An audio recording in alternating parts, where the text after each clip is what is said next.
Me reí de México una vez, frente a toda la clase, pero hoy debo admitir que el país que tanto desprecié terminó avergonzándome ante mis propios antepasados en el Cairo. Crecimos con el orgullo de ser herederos de las pirámides, del Nilo, y una historia de 5000 años nos enseñó a creer que la grandeza solo existía en Grecia, Roma o Estambul. México, en cambio, era solo un destino turístico barato, lleno de extranjeros de piel clara, playas, vendedores ambulantes y atascos. Para nosotros, los descendientes de los faraones, no había nada allí que valiera la pena. El día que el maestro anunció que el viaje de estudios de este año sería a la Ciudad de México, toda la clase estalló en carcajadas, como si fuera una broma de muy mal gusto. Nadie sabía entonces que la ciudad que creíamos que no tenía nada que enseñarnos, estaba a punto de darnos la lección más dolorosa, que la verdadera fuerza no reside en un pasado glorioso, sino en la forma en que las personas se tratan unas a otras, en silencio, cada día. Cuando las risas en el aula comenzaron a disminuir, el silencio que siguió fue aún más pesado que el estruendo anterior.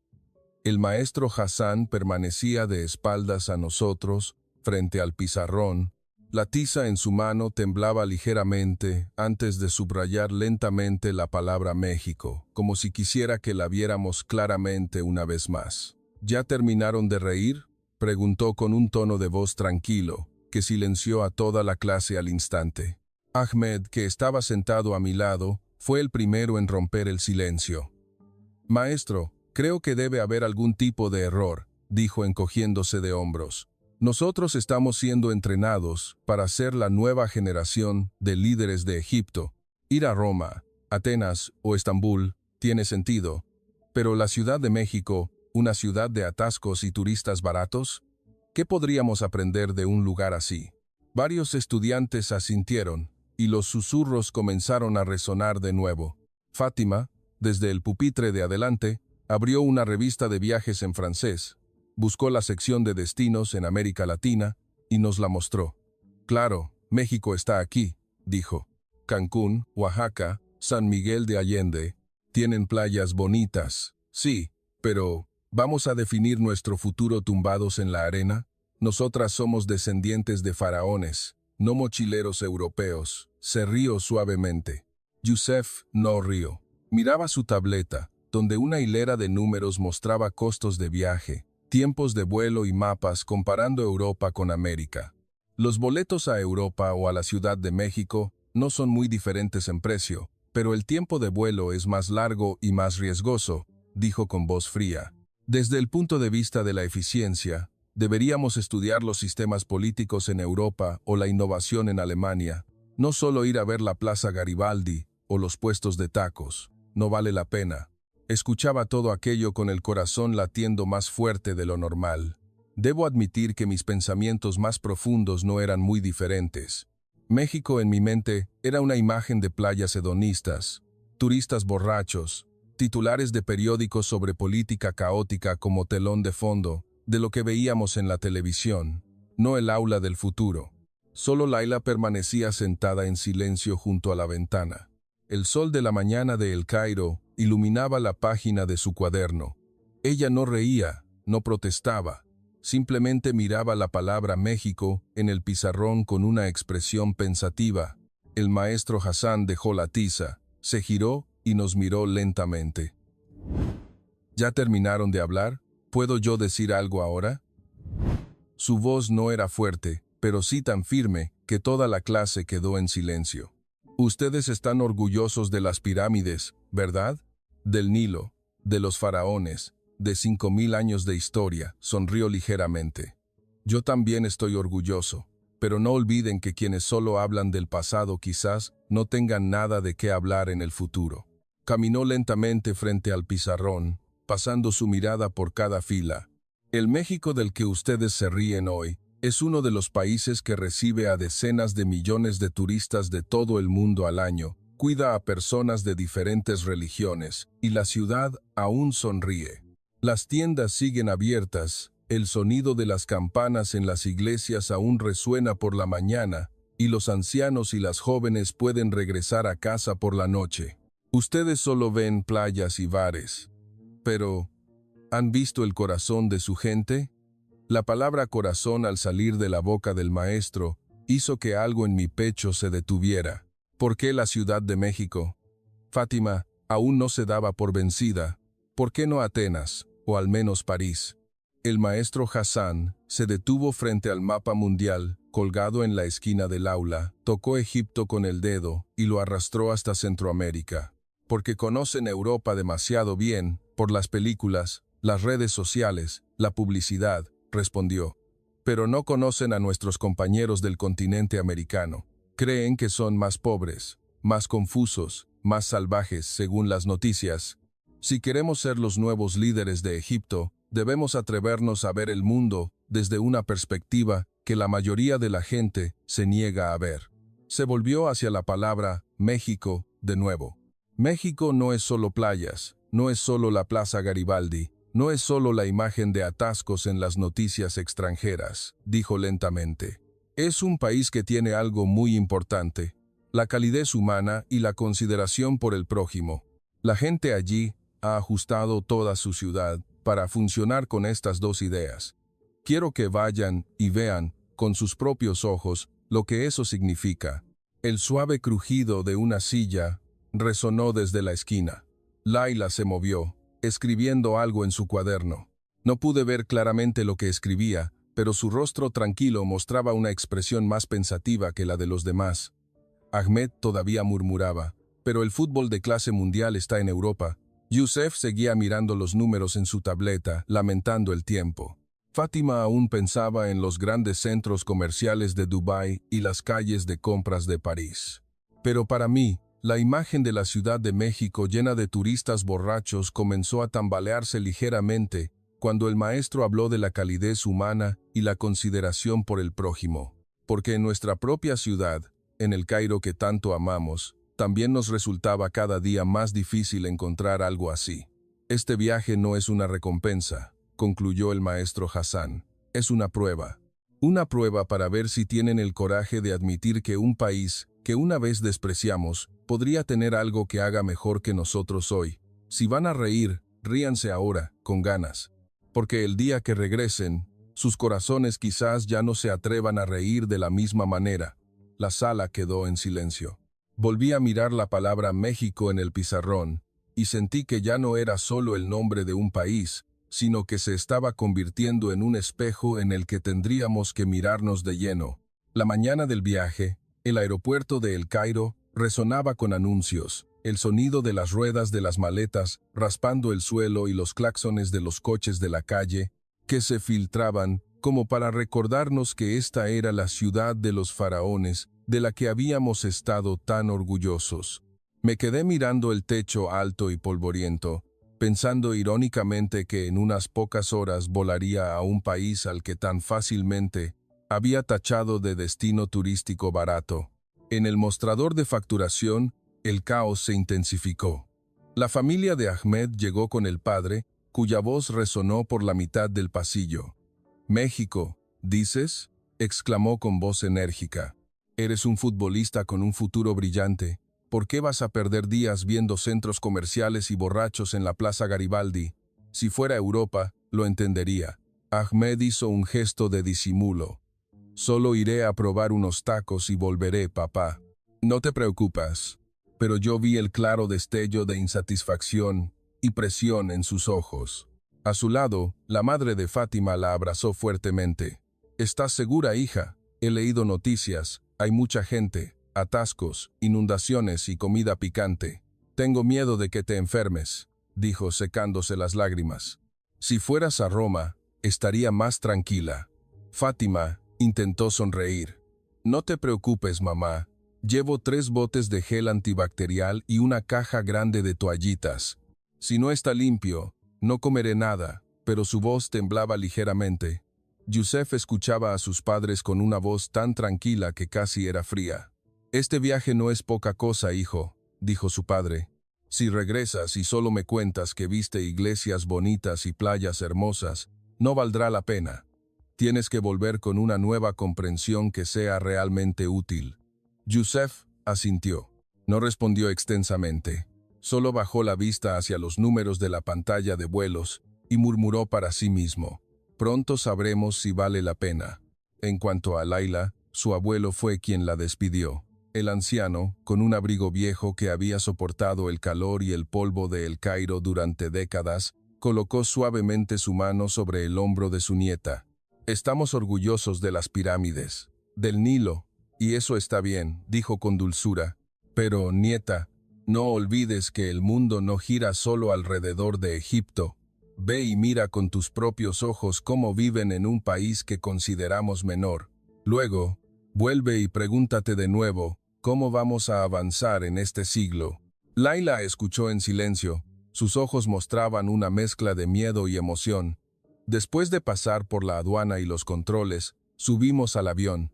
El desierto dorado y la línea del Nilo se alejaban lentamente bajo las alas. Ahmed asomó la cabeza por la ventanilla y dijo en tono de broma: «Adiós, campo de fútbol soñado. Hola, Ciudad de México, a la que no quiero conocer mucho». Una risa suave resonó entre nosotros, pero era una risa incierta. Durante el vuelo, las horas pasaron lentamente. Las luces de la cabina se atenuaron. Algunos pasajeros dormían, otros veían películas. Fátima abrió un video de YouTube con reseñas de cafeterías de la Ciudad de México, colores llamativos, menús muy dulces, rascacielos, grandes centros comerciales, música alta. La vi con una expresión dubitativa, sin saber si estaba emocionada o aburrida. Youssef abrió un mapa del sistema de metro y metrobús, viéndolo con la mirada de quien calcula un sistema, más que de quien desea viajar. Laila abrió un libro de historia de Egipto, pero su mirada se perdía a lo lejos, seguramente escuchando las palabras del maestro Hassan una y otra vez: calidez humana y consideración por el prójimo, dos conceptos de un idioma que ella aún no podía hablar, ni siquiera una frase. Cuando el capitán anunció que se preparaba para aterrizar en el Aeropuerto Internacional de la Ciudad de México, me ajusté el cinturón de seguridad. Mi corazón latía con fuerza, sin saber si era por emoción o por miedo. Fuera de la ventana, la oscuridad de la noche estaba perforada por líneas de luz naranja de las carreteras y grupos de luces blancas de los edificios, alineados ordenadamente. La tierra que una vez creímos insignificante estaba llena del aliento de millones de personas. El avión aterrizó en la pista con más suavidad de lo que esperaba. El sonido de las ruedas rozando el suelo duró solo un momento antes de que todo quedara en silencio. La puerta del avión se abrió, y el aire fresco de la terminal se precipitó, reemplazando el olor viciado de la cabina. Caminamos por el túnel hacia el edificio luminoso. Las paredes de cristal eran tan altas que apenas se veía el borde, y el techo curvo como alas metálicas desplegadas nos daba la bienvenida. Lo primero que me detuvo no fueron las grandes estatuas o el arte mexicano, sino los letreros de orientación sobre nuestras cabezas: español, inglés, chino, japonés, y en una esquina, pequeñas letras árabes.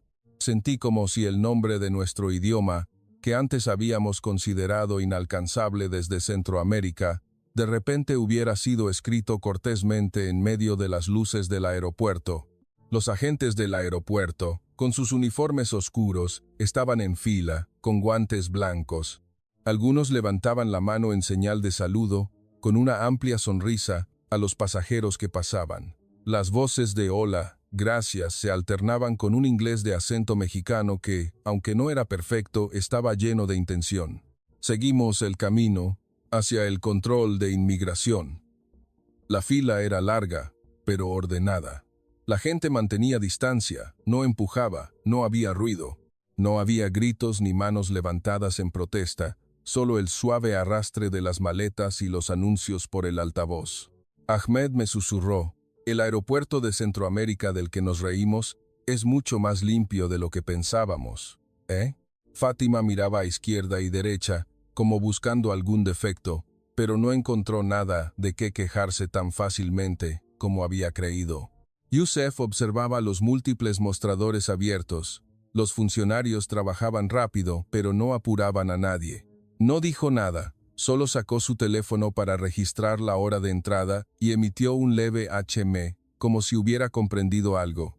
Laila, Volvió a mirar las letras árabes en el cartel y me dijo en voz baja: quizás el país del que apenas hablamos en clase de historia nos respeta más de lo que creíamos.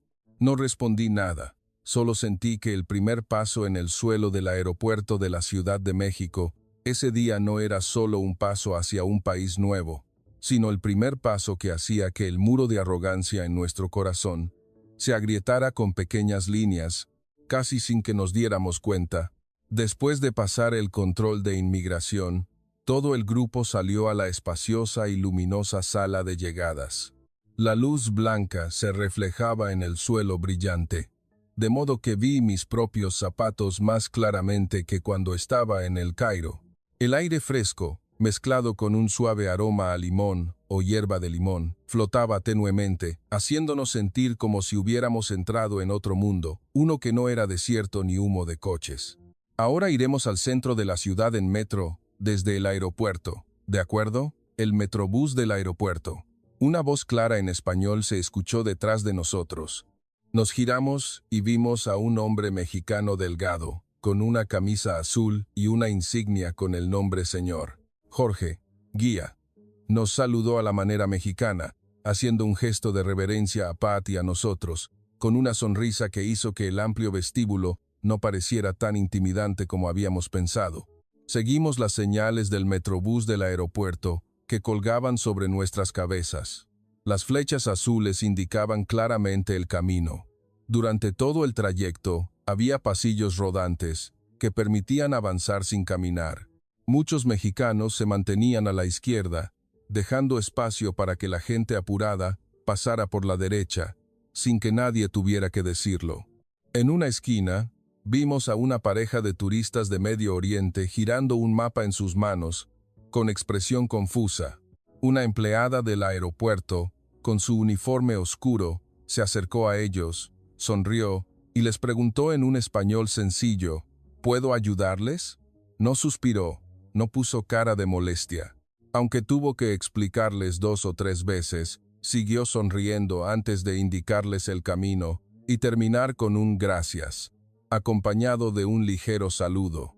Esa imagen me hizo recordar las veces que en el aeropuerto de El Cairo habíamos visto a los funcionarios evitar a los pasajeros que hacían demasiadas preguntas. Aquí era todo lo contrario, una voz sencilla pero llena de la intención de ayudar. De inmediato sentí el significado de la calidez humana de la que el maestro había hablado, sin necesidad de traducción. Al llegar al nivel del metrobús del aeropuerto, encontramos máquinas expendedoras de boletos automáticas con pantallas táctiles y menú en español e inglés. El señor Jorge nos ayudó a demostrar cada paso con paciencia, como si enseñara a un miembro de su propia familia en lugar de a extranjeros. Este autobús les llevará directamente al centro de la Ciudad de México en unos 20 minutos, dijo sonriendo. No hay que temer a los atascos. Esta es la primera puerta de la Ciudad de México que quiero que todos vean, para que sepan que nuestra ciudad no es solo atascos y noticias políticas, como suelen mostrar en televisión. Cuando las puertas del autobús se abrieron, el aire frío del aire acondicionado salió disparado. Entramos con cautela. La imagen que vi me hizo contener la respiración por un momento. El interior del autobús estaba tan limpio que apenas había polvo. Los asientos azules estaban ordenados. En el centro había espacio para el equipaje. Había postes para agarrarse a lo largo de las paredes. Y arriba, un mapa de la ruta fácil de leer. Los mexicanos que subieron antes que nosotros no se pelearon por los asientos. Se formaron en fila cerca de la puerta, permitiendo que los pasajeros con maletas grandes se movieran naturalmente hacia el espacio interior. No hubo gritos, nadie empujó a nadie, solo los suaves disculpe y perdón cuando la gente pasaba. No mucho después de que el autobús comenzó a moverse, un joven estudiante se levantó de su asiento y sonrió a una mujer embarazada que acababa de subir. «Pase, por favor», dijo. Ella le agradeció y se sentó, con un gesto de consideración. Fátima se inclinó para susurrarme: «En El Cairo, si no te peleas por un asiento, probablemente tengas que ir de pie hasta el final». Asentí, sin saber qué responder. El señor Jorge se volvió hacia nosotros y nos preguntó en voz baja: ¿saben que algunos de los asientos azules son asientos reservados para personas mayores, mujeres embarazadas, personas con bebés? Los llamamos asientos prioritarios.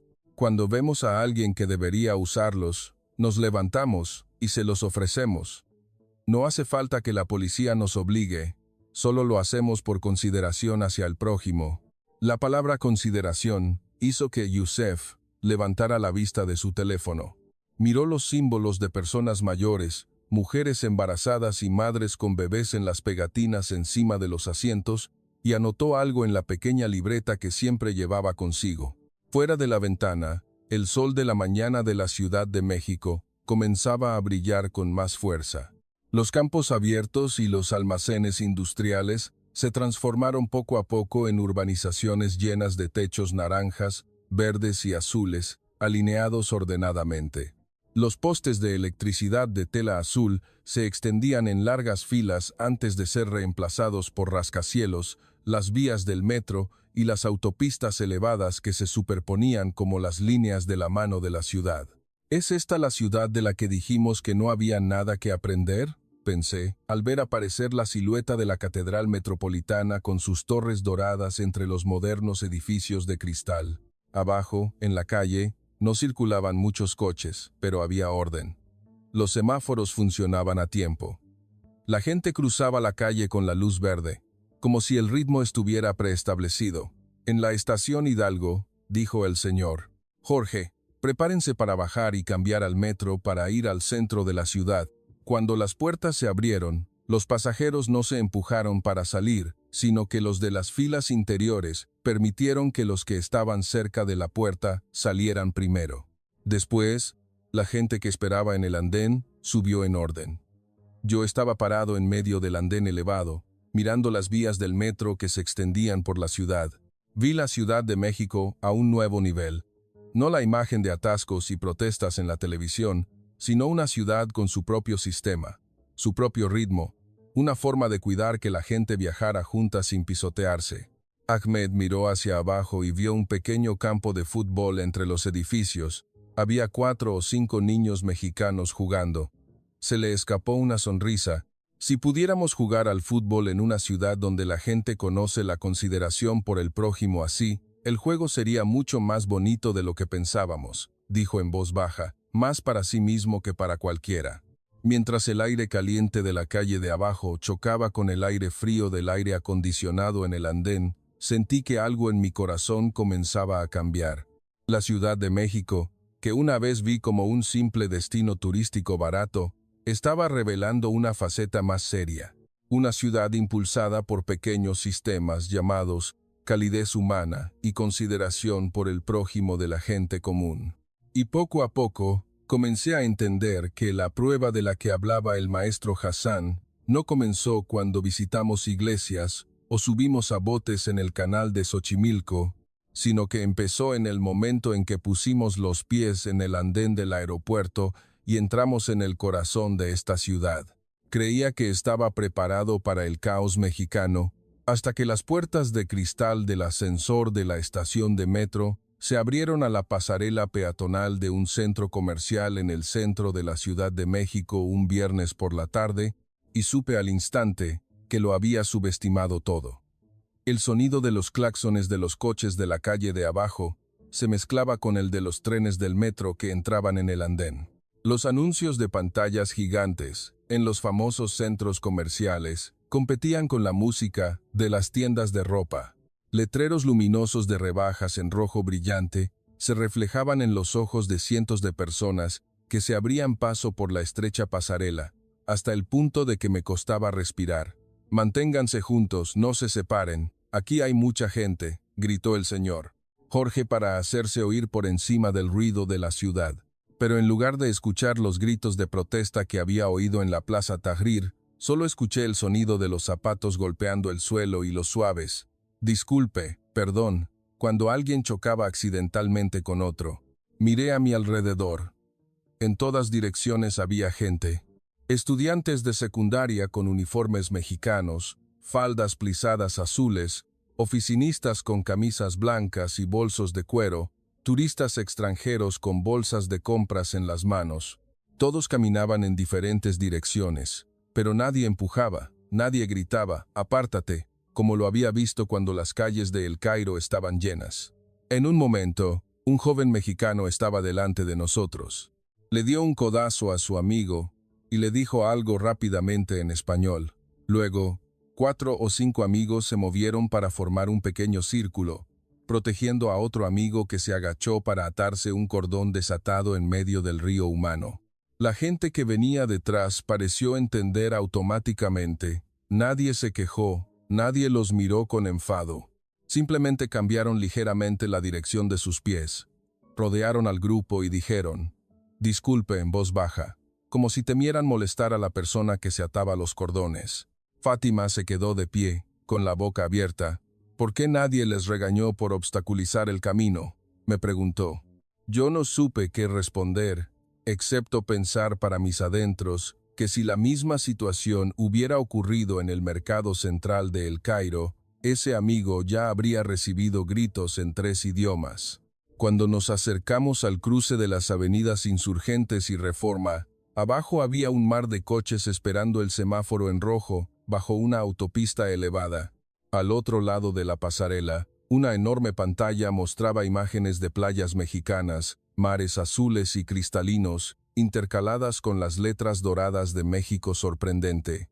Me había reído de este eslogan en la televisión, pero hoy me producía una sensación extraña en el pecho. El señor Jorge nos detuvo para que nos agrupáramos y señaló el cruce de abajo. Ahora observen cuando los coches empiecen a moverse y cuando la gente cruce el paso de cebra, dijo. Cuando el semáforo para peatones se puso verde, la multitud que esperaba en la acera debajo de la pasarela se lanzó inmediatamente al paso de cebra, como si alguien hubiera dado la orden de iniciar un juego. Pero lo que me puso la piel de gallina no fue la cantidad de gente, sino el orden en esa densidad. Todos caminaban a un ritmo similar, ajustando ligeramente el ángulo de sus pies para evitarse sin mirarse a la cara. Nadie se detenía a tomar fotos en medio del camino. Nadie empujaba a nadie contra los coches. Los motociclistas que se detuvieron en la línea blanca no se metieron entre la multitud, como me era familiar en nuestro país. Todo era como olas que chocan entre sí y se entrelazan sin que se rompa una sola espuma. Si esto fuera El Cairo, ya habría al menos 2 personas en el suelo ahora, dijo Ahmed en voz baja, pero con seriedad. Movió el llavero con forma de balón de fútbol en su mano y murmuró. Es como un partido de fútbol donde todos conocen su posición, aunque no haya un entrenador gritando desde la banda. Youssef sacó su pequeña libreta y escribió algo en inglés, A System Built on Heart, y lo rodeó 2 veces. Me giré para mirar al señor Jorge. Sonrió levemente, como si leyera nuestras mentes. La Ciudad de México puede parecer caótica, ¿verdad? Pero cuando los mexicanos usamos la palabra caos, no siempre nos referimos a la falta de orden, comenzó a explicar. En las calles, en las pasarelas peatonales, en el metro, intentamos pensar en los demás al mismo tiempo que pensamos en nosotros mismos. Si caminamos rápido, nos movemos a un lado. Si sabemos que estamos estorbando, nos apartamos para que otros puedan pasar. Nadie nos lo ordena, pero lo hacemos por consideración hacia el prójimo. Se volvió hacia nosotros. La palabra consideración es difícil de traducir directamente, pero para los mexicanos es saber cómo nuestras acciones afectan a los demás y elegir actuar de la manera más suave posible para sus corazones.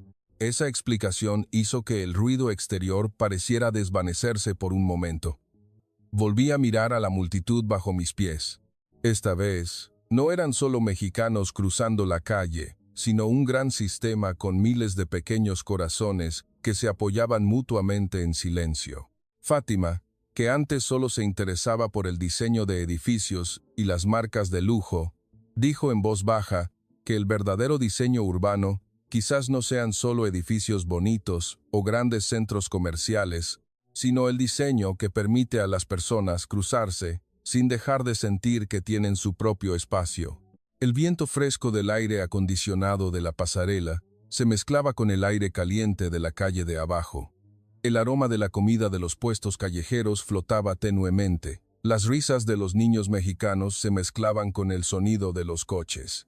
Todo eso se combinó para formar una imagen de la Ciudad de México que no se parecía en nada a la imagen que tenía en mi cabeza cuando estaba en el aula en El Cairo. Me apoyé en la barandilla de metal, mirando el cruce donde los coches seguían moviéndose detrás de la multitud, y de repente comprendí por qué el maestro Hassan había elegido traernos aquí. La ciudad que creímos barata y caótica nos estaba dando una lección muy valiosa, una lección que no estaba en ningún libro de texto de nuestra escuela, que el verdadero orden no proviene de órdenes gritadas por altavoces, sino de personas comunes que eligen pensar en los demás antes de chocar, aunque sea por medio paso.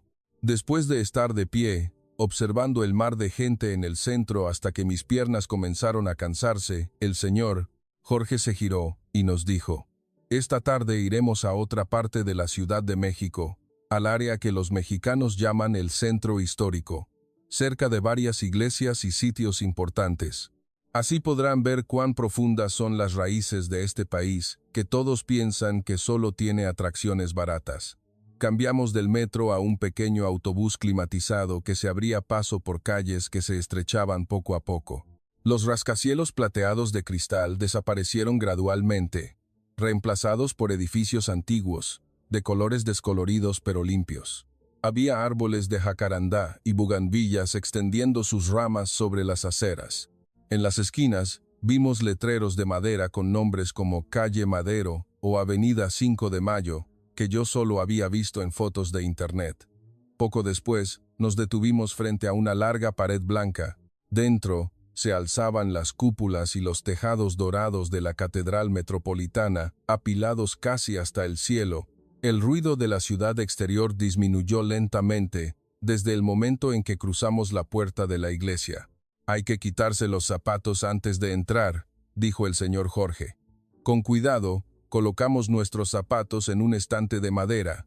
El suelo de piedra fría, al contacto con nuestras plantas, hizo que cada paso se sintiera automáticamente más lento. Dentro de la catedral, la suave luz del sol de la tarde se filtraba por las vidrieras de colores, iluminando las paredes pintadas con escenas religiosas. El suave murmullo de las oraciones de los feligreses resonaba constantemente, como el aliento del lugar. Hombres y mujeres mexicanos se arrodillaban, con las manos juntas, algunos con los ojos cerrados, otros murmurando silenciosamente sus peticiones. Laila observaba toda la escena, con la misma mirada con la que había observado las antiguas mezquitas de El Cairo. La única diferencia era que aquí no había ruidos fuertes ni imágenes de personas discutiendo por el estacionamiento, solo un silencio lleno de significado. «La mayoría de los mexicanos son católicos», explicó el señor Jorge en voz baja, frente al altar mayor. «Pero lo importante no es solo la religión.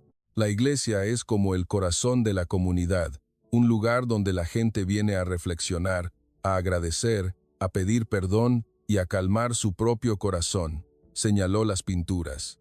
Esta iglesia fue construida hace varios siglos, desde la época colonial. Comparada con las pirámides de Egipto, quizás no sea tan antigua, pero para nosotros es una continuación de nuestra historia prehispánica y virreinal. La historia no termina en un museo, sino que sigue respirando en la vida diaria de quienes vienen a la iglesia todos los días.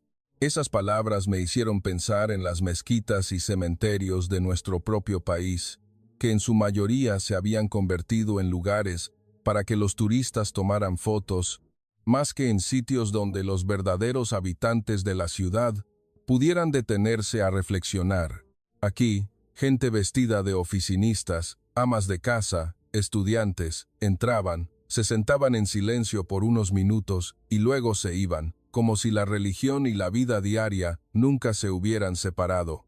Después de salir de la iglesia, el rugido del estómago de Ahmed se adelantó a los pensamientos de todos. «Tengo hambre», dijo. «Señor Jorge, tenemos que comer algo diferente». El señor Jorge sonrió. «No es diferente», dijo, «solo distinto. Les llevaré a una fonda cerca de aquí». donde hay una mezquita al final del callejón. Los dueños son musulmanes mexicanos, pero podría cambiar su opinión sobre la comida callejera mexicana, de que no es limpia. La fonda a la que llegamos era un pequeño edificio de madera de 2 pisos. En la fachada había un letrero escrito tanto en español como en árabe, con la palabra halal claramente visible. Delante del local, una gran olla de caldo humeaba, desprendiendo un aroma a especias mezclado con el delicioso olor del consomé de huesos. Una mujer con hijab azul oscuro, acompañada de un hombre, salió a recibirnos. «Hola, pasen, siéntense. ¿De dónde vienen?» Su español no era perfecto, pero su mirada estaba llena de sincera alegría. Cuando se enteró de que veníamos de Egipto, se rió suavemente. Mi padre hizo el Hajj, pasó por Dubái, por el Cairo. Le encantaba contar sus historias. Preguntó a cada uno si comían picante, si preferían carne o pollo, y lo anotó con atención.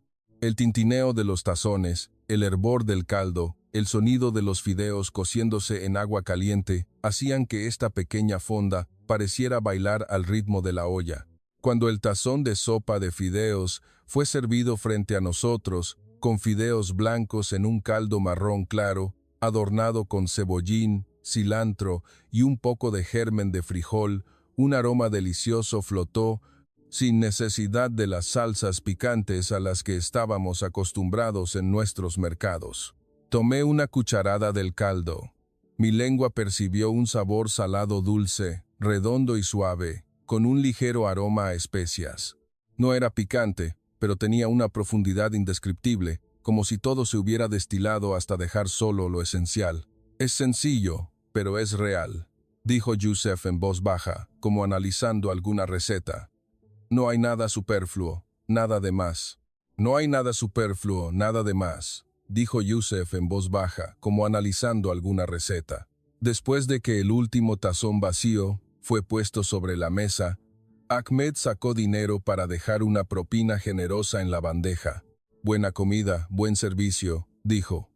Pero la dueña del restaurante agitó rápidamente la mano, sonriendo ampliamente. «No hace falta, está bien. Con que les guste nuestra comida, ya nos hace felices. El precio en la cuenta es suficiente. Nuestro servicio es de corazón, no por la propina». Fátima se detuvo, con la mano que iba a dejar el billete suspendida en el aire. «Pero en nuestro país, si no dejas propina, el restaurante te pone mala cara», murmuró más para sí misma que para preguntarle a alguien. La dueña se rió suavemente. «A los mexicanos nos gusta la calidez humana. A veces, no subir los precios ni aprovecharse de los que vienen de lejos es otra forma de calidez humana. Solo el hecho de que hayan venido de tan lejos y se atrevan a probar nuestra comida ya nos hace muy felices». La palabra calidez humana que había escuchado durante todo el día de repente cobró sabor en mi boca, el sabor de aquel tazón de sopa de fideos halal. Al salir del restaurante, las luces de la tarde iluminaban la cúpula de una pequeña mezquita al final del callejón. Justo al lado, se vislumbraba el tejado de una iglesia mexicana a lo lejos. El suave sonido de la llamada a la oración se mezclaba con el de las campanas de la iglesia, que no sonaban al mismo tiempo pero no chocaban entre sí como yo había creído.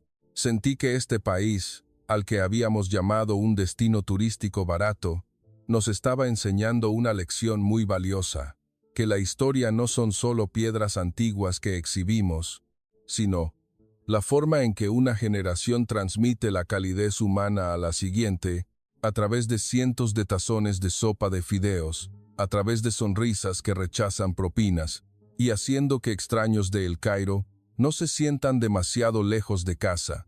Después de pasar el control de inmigración, todo el grupo salió a la espaciosa y luminosa sala de llegadas. La luz blanca se reflejaba en el suelo brillante, de modo que vi mis propios zapatos más claramente que cuando estaba en El Cairo. El aire fresco, mezclado con un suave aroma a limón o hierba de limón, flotaba tenuemente, haciéndonos sentir como si hubiéramos entrado en otro mundo, uno que no era desierto ni humo de coches. «Ahora iremos al centro de la ciudad en metro desde el aeropuerto, ¿de acuerdo?» El metrobús del aeropuerto. Una voz clara en español se escuchó detrás de nosotros. Nos giramos y vimos a un hombre mexicano delgado, con una camisa azul y una insignia con el nombre Señor, Jorge, guía.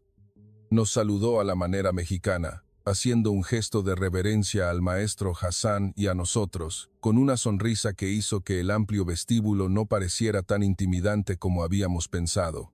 Seguimos las señales del metrobús del aeropuerto que colgaban sobre nuestras cabezas. Las flechas azules indicaban claramente el camino. Durante todo el trayecto había pasillos rodantes que permitían avanzar sin caminar. Muchos mexicanos se mantenían a la izquierda, dejando espacio para que la gente apurada pasara por la derecha, sin que nadie tuviera que decirlo. En una esquina, vimos a una pareja de turistas de Medio Oriente, girando un mapa en sus manos, con expresión confusa.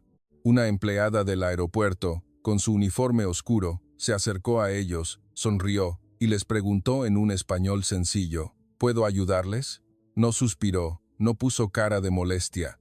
Aunque tuvo que explicarles 2 o 3 veces, siguió sonriendo antes de indicarles el camino y terminar con un «gracias», acompañado de un ligero saludo. Esa imagen me hizo recordar las veces que en el aeropuerto de El Cairo habíamos visto a los funcionarios evitar a los pasajeros que hacían demasiadas preguntas. Aquí era todo lo contrario. Una voz sencilla, pero llena de la intención de ayudar.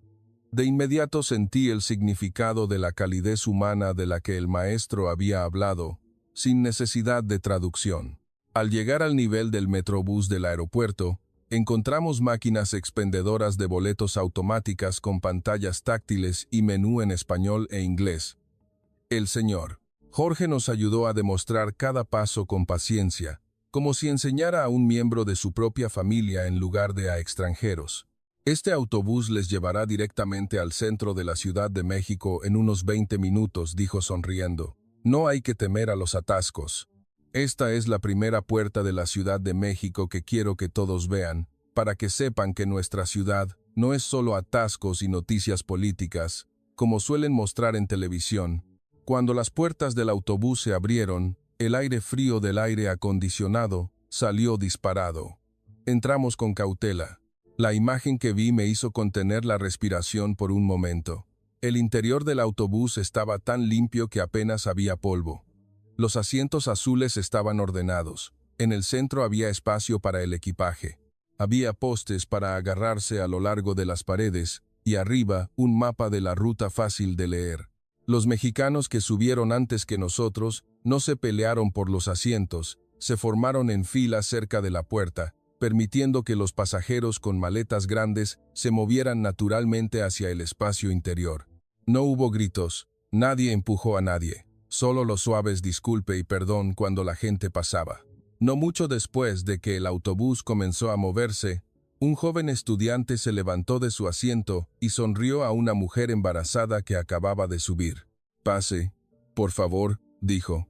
Ella le agradeció y se sentó, con un gesto de consideración. Fátima se inclinó para susurrarme. «En El Cairo, si no te peleas por un asiento, probablemente tengas que ir de pie hasta el final». Asentí, sin saber qué responder. El señor Jorge se volvió hacia nosotros y nos preguntó en voz baja. ¿Saben que algunos de los asientos azules son asientos reservados para personas mayores, mujeres embarazadas, personas con bebés?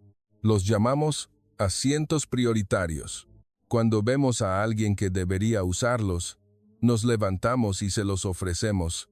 No hace falta que la policía nos obligue. Solo lo hacemos por consideración hacia el prójimo.